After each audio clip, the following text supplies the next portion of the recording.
రామారావు గారితో నేను చేసిన సినిమా ఎదురులేని మనిషి, తిరుగులేని మనిషి. ఇందాక సినిమా చూసాం, చిన్న బిట్టు చూసినప్పుడు అందులో ఒక టేబుల్ ఉంటుంది, డైనింగ్ టేబుల్ మీద ఇద్దరు కలిపి ఫైట్ చేస్తూ విలన్స్ ఇద్దరం కొడుతూ అక్కడి నుంచి దూకాలి. 3 అడుగులే కదా అనే ఉద్దేశంతో ఆయన చేయించి పెట్టి ఇద్దరు కలిపి జంప్ చేసి దూకాలి. నేను దూకేశాను. ఆయన ఆగిపోయా, బ్రదర్ ఏమది అన్న, ఏంటి సార్ అన్న, అలా దూకేస్తే అట్లాగా అన్ని డూపులు చేసుకుంటారు, మనం అలా ఊపిస్తే సరిపోతున్నాను. నాకు ఎవరు చెప్పలేదండి. దూకిస్తేనాను 3 అడుగులే కదా అని దూకేనన్నాను. లేదు బ్రదర్, ఆర్టిస్ట్ చాలా విలువైన జీవితం.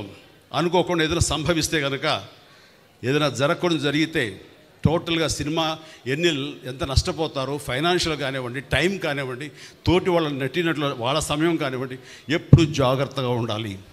సినిమాలో ఏది కనపడదు, మనం చేసామని అనుకుంటారు అని చెప్పినప్పుడు కరెక్టే, కానీ చేయాలని ఉత్సాహం ఉంది, అన్నీ ఒరిజినల్గా చేసేయాలని తాపత్రయం ఉంది, ఆ కుర్రతనంలో ఓకే అని అనుకున్నాను. కానీ అదే 1 year తర్వాత సంఘర్షణ అనే సినిమా చేస్తూ సరిగ్గా 3 అడుగుల ఒక పొలం గట్టు మీద నుంచి విలన్ని తన్నేలాగా నేను ఎక్కి జంప్ చేసి తన్నాను. సరిగ్గా ల్యాండ్ అయ్యాను కిందకి, కాలు మడతపడింది. దాంతో 6 నెలల పాటు షూటింగ్ చేయలే నేను.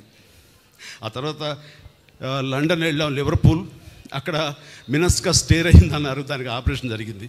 సో ఎంత నష్టమైందంటే అంత ఇంత కాదు. అందుకని పెద్దలు ఎంత ఆలోచించి చెప్తారంటే, అది మన గురించి మన ఆరోగ్యం ఒక పక్కన పెడితే ఎంతోమంది మన మీద ఆధారపడి ఉంటారు, వాళ్ళందరి యొక్క బాగోగులు దృష్టిలో పెట్టుకుని ఆలోచిస్తారు, అది వాళ్ళ గొప్పతనం. ఆ తర్వాత ఆయనతో కూర్చున్నప్పుడు మామూలుగా ఈవినింగ్ అయ్యేసరికి బజ్జీలు వచ్చేస్తాయి, ఇంత బాసుమతి ఇది వస్తుంది ఇది. ఆ టైంలో ఆయన 2 బ్రదర్ కూర్చోండి అన్నారు. భయంగానే కూర్చుంటాం కదా ఆయన పక్కన. ఆయన ఒక బజ్జీ ఇచ్చారు, తీసుకున్నాను. తిందామంటే ఎక్కడ తినలేము. ఆ సమయం ఆయన ఒక మాట అన్నారు, బ్రదర్ మీరు బాగా అభివృద్ధిలోకి వస్తున్నారు, ఈ సంపాదించిన సంపద అంతా ఇనప మొక్కల మీద పెట్టద్దు, ఏదైనా మంచి హౌస్ కట్టుకోండి, ఆ తర్వాత స్థలాల మీద పెట్టండి, మనల్ని కాపాడేది అదే. మనం ఎక్కువ కాలం ఇక్కడ ఇలాగే ఉంటాము, ఇదే సూపర్ స్టార్ డంతో ఉంటాము, ఇది శాశ్వతం అని మాత్రం అనుకోకండి అని ఎంతో జ్ఞానంతో, ఎంతో జాగ్రత్తతోటి, ముందస్తు చూపుతోటి ఆయన ఇచ్చిన సలహా అంతా ఇంత కాదు. అప్పటిదాకా మంచి కారు కొనుక్కుందామా, ఇందాక మన కృష్ణదేవరాయ చెప్పినట్లుగా అప్పట్లో టయోటా సెరా అని చెప్పేసి తలుపులు పైకి తెరుచుకుంటాయి వింగ్ టాప్ లాగా, అది చాలా ఫ్యాన్సీ. అలాంటి కార్లు కొనుక్కుందామా, టయోటా కార్లు కొనుక్కుందామని ఇలా ఉండి అనుకుని నేను ఇంకా అది ఆపేసి అక్కడక్కడ స్థలాలు కొనడం మొదలుపెట్టాను. ఈ రోజున నా రెమ్యునరేషన్ కంటే కూడా ఆ స్థలాలే నన్ను నా ఫ్యామిలీని కాపాడుతున్నాయి. అలాంటి గొప్ప సలహాలు ఇచ్చినటువంటి మహానుభావులు దూరదృష్టితో. ఇక నాగేశ్వరరావు గారితో కూడా నేను చేసినప్పుడు మెకానిక్ అల్లుడు, ఆ సినిమాలు చేసినప్పుడు ఆయన ఎంత సరదాగా ఉండేవారంటే, ఆయనతో సహా ఈయనతోటి కూర్చొని తినమన్నా తినలేని చిన్న టెన్షన్ ఉండేది. ఆయన అలా కాదు, చాలా ఫ్రెండ్లీగా ఉండేవారు. అంటే ఈవినింగ్ అయ్యేసరికి ఇంటికి రా చిరంజీవి మనం కూర్చుందాం అనేవారు. ఆయనకి కోనియాక్ అంటే చాలా ఇష్టం. అది నేను ఫారిన్ వెళ్ళినప్పుడు ఎక్కడి నుంచి మంచి బాటిల్ కనబడితే ఎక్స్పెన్సివ్ కోనియాక్ ఆయన కోసం తీసుకొచ్చి గిఫ్ట్గా ఇచ్చేవాడిని. అప్పుడు ఆయన తీసుకున్నా నేను పక్కన కూర్చుని ఆయనతో కబుర్లు చెప్తుండేవాడిని. ఆ చెప్పే సమయంలో ఆయన అన్న మాటలన్నీ కొంచెం రొమాంటిక్ టచ్తో ఉంటాయి, చాలా ఇంట్రెస్టింగ్గా ఉంటుందన్నమాట. అట్లాగా ఆయన ఎంత ఈజీగా ఎంత ఫ్రెండ్లీగా ఉంటారంటానికి అంత ఇంత కాదు. ఆ సమయంలో ఆయన చెప్పినటువంటి గొప్ప విషయం ఏంటంటే, రామారావు గారు నేను ఒకే సమయంలో వచ్చాం చిరంజీవి. ఆయన మంచి అందగాడు, ఆజానుబాహుడు, మంచి ముఖవర్చస్సు ఉన్నవాడు. అలాంటి స్ఫురద్రూపి ముందు నన్ను నేను చూసుకుంటే ఒకసారి నాకు ఇన్ఫీరియారిటీ కాంప్లెక్స్ వచ్చేది. అది ఒకసారి ఆయనతో కలిసి మేము 14 సినిమాల దాకా చేసాం, చిన్న చిన్న బిట్లు. ఆ టైంలో నన్ను నిలదొక్కుకోవడానికి, నన్ను పెపప్ చేసుకోవడానికి, నన్ను సమాయత్తం చేసుకోవడానికి, నేను ఏం తక్కువ కాదు అని అనిపించుకోవడానికి అద్దం ముందు నిలబడి నేను అనుకునేవాడిని, ఆయన ఆజానుభావుడు, నేను ఇంతే, కానీ మానసికంగా నేను చాలా అని అలా అనేవాడిని. అది ఒక స్టైల్ అయిపోయింది, ఒక ఇదే. అలాగే నాకు ఈ కన్ను కొంచెం డ్రూప్ అవుతుండే, కొంచెం ఇలాగా, దాన్ని కాదు అనిపించుకోవచ్చుగా ఇలా పైకి లేపేవాడిని. అది నాగేశ్వరరావు స్టైల్ అయింది. అంటూ ఆయనలో ఉండే బలహీనతను గుర్తించి అవి తనకు అడ్వాంటేజ్గా మార్చుకుని, అది ఆ స్టైల్, ఆయన నాగేశ్వరరావు గారి స్టైల్ అంటూ ఆయన ఎగ్జిబిట్ చేశారంటే కనుక ప్రతి ఒక్కరికి వాళ్ళ బలాలు తెలియకపోవచ్చు, కానీ బలహీనతలు తెలిసి ఆ బలహీనతని బలాలుగా మార్చుకోవడం అనేది మాత్రం గొప్ప విషయం. అది నాకు అక్కడే నాగేశ్వరరావు నేను తెలుసుకున్నాను. ఇట్లా ఎన్నో. ఆయన గంభీరమైన వాయిస్ ఉంటుంది, నాది కొంచెం పిల్లగా ఉంటుంది. దానికి తక్కువగా అంటానుకో ఏ అని బేసు కలిపి మాట్లాడేవాడిని. జనాలకు బ్రహ్మాండంగా ఉండేది. అండ్ అట్లాగా ఆయన నుంచి బలహీనత లేనట్టు ఆ యాక్టర్ ఎవరు లేరు. నాలో ఇన్ని బలహీనతలు ఉంటాయి.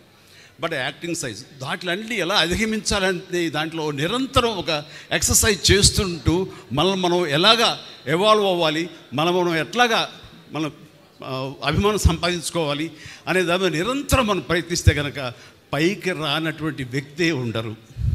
అందుకని మన బలాల కంటే కూడా మన బలహీనతను గుర్తించడం అనేది అత్యంత ఆవశ్యకత, అది అత్యంత అవసరం. దాన్ని ఎలా అధిగమించాలన్నది ఆ తర్వాత ప్రక్రియ. అలాగా నాగేశ్వరరావు గారితో, రామారావు గారితో నేను జీవితంలో ఎన్నో నేర్చుకున్నాను. అండ్ నా అదృష్టం ఏంటంటే అలాంటి మహానుభావులు చెప్పాలంటే తెలుగు చలనచిత్ర పరిశ్రమని ప్రపంచవ్యాప్తంగా గుర్తింపు తీసుకొచ్చారు ఆ రోజుల్లోనే. అలాంటి వారితోటి కలిసి స్క్రీన్ షేర్ చేసుకోవడం అన్నది నాకు దొరికిన అత్యద్భుతమైన అవకాశం. అలాంటి వారి గురించి ఎంతైనా మాట్లాడచ్చు, సమయాభావం ఉంది కాబట్టి ఇక్కడ నేను ఎక్కువసేపు మాట్లాడలేను. అండ్ ఆ రకంగా ఆ మహానుభావులు ఇద్దరిని ఈ యొక్క సెంటినరీ ఇయర్ శతాబ్ద సంబంధించిన ఉత్సవాల్లో వారిద్దరిని మననం చేసుకోవటం, వారికి మన స్మృత్యంజలి ఘటించడం, ఆ అవకాశాన్ని యాలగడ్డ మన లక్ష్మీప్రసాద్ గారు నాకు అందివ్వటం అనేది నా పూర్వజన్మ సుకృతిగా భావిస్తాను. చాలా చాలా మనస్ఫూర్తిగా థ్యాంక్ యూ సార్, మనస్ఫూర్తి థ్యాంక్ యూ. ఇక ఈరోజు నా సన్మాన గ్రహీతలు ముఖ్యంగా నా చిరకాల మిత్రులు, నాకంటే వయసులో పెద్దే కదా కాబట్టి గౌరవం ఇవ్వక తప్పదు. ఎండమూరి వీరేంద్రనాథ్ గారు, ఆయనతోటి నా అసోసియేషన్ అనేది ఎంత అత్యద్భుతమైనటువంటి ప్రయాణం అంటే, నా స్టార్ స్టేటస్, నేను స్టార్ని అవ్వటానికి అత్యధికంగా ఆయన కంటెంట్, ఆయన రాతలు, ఆయన రచనలు, ఆయన క్రియేట్ చేసిన క్యారెక్టర్స్ నాకు 80వ దశకంలో అవి ఉపయోగపడ్డాయంటే కనుక ఎక్కువ నేను ఆయనకి అది కంట్రిబ్యూట్ చేయగలను. ఆ డెడికేషన్, ఆయన మేధా సంపత్తిలోంచి వచ్చేటువంటి ఆ క్యారెక్టరైజేషన్స్ నాకు సోపానాల్లాగా మరింత హైట్కి వెళ్ళేలాగా, మరింత స్టార్డమ్ని పొందేలాగా, చెప్పాలంటే మెగాస్టార్ అనే పేరు వచ్చింది కూడా వన్ ఆఫ్ హిస్ ఫిలిమ్స్. అది కూడా వరుసగా చెప్తాను. ఒకరోజు అమ్మగారు నెల్లూరులో ఉంటుండేవారు, నాన్నగారును, నేనేమో చెన్నైలో మెడ్రాస్లో ఉండి అటు ఇటు వెళ్తుండేవాడిని. అది 1981 ఆ సమయంలో అరే నాన్నారే, నేను అభిలాష అనే నవల చదివానురా, అందులో హీరో పేరు కూడా చిరంజీవి.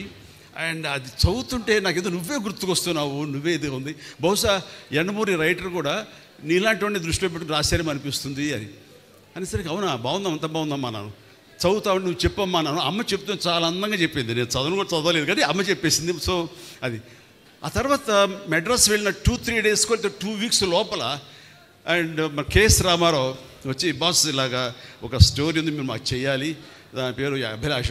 ఏమి కాకతాళీయం, ఆయన పెన్ను పెట్టి శ్రీకారం చుట్టిన క్షణంలో నన్ను తలుచుకున్నారో లేకపోతే చిరంజీవి అని పేరు ఎందుకు పెట్టారో తెలియదు కానీ అది సినిమా నాకే రాసి పెట్టుంది. ఆ రాత నాకు ఒక మంచి అత్యద్భుతమైనటువంటి విజయాన్ని చేకూర్చిపెట్టింది, నాలో కాన్ఫిడెన్స్ పెరిగింది. ఇక మన స్టార్గా ఈ ఫిల్మ్ ఇండస్ట్రీలో మన స్థానం సుస్థిరం అనే అభిప్రాయాన్ని కలిగేసిన సినిమా ఒక అభిలాష.